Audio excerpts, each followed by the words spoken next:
আসসালামু আলাইকুম। তো রোজা মনে হয় কি এইবারে রোজা মনে হয় চোখের পলকে চলে গেল।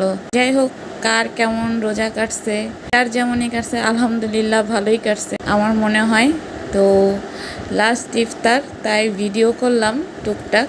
আর সবাই দোয়া চাচ্ছে যে সবার জন্য। তো সবাই আমার জন্য দোয়া করবেন যেন পুরো বছরটা ভালো যায়। আর আল্লাহর রহমতে যেন যেভাবে মনে মনে চাচ্ছি সেভাবেই চাই। আমিও সবার জন্য দোয়া করব, সবাই ভালো থাকবেন। কালকে যেহেতু ঈদ, তো সবাইকে ঈদ মোবারক। সবাই ভালোভাবে ঈদটা কাটাবেন।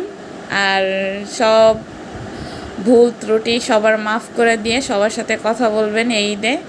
এই তো, সবাই ভালো থাকবা, সুস্থ থাকবা। আল্লাহ হাফিজ। আর কি বলবো, আমাদের এলাকায় তো বাজি ফোটানো শুরু হয়ে গেছে। লাস্টে একটু ক্লিপ অ্যাড করে দিলাম। টাটা।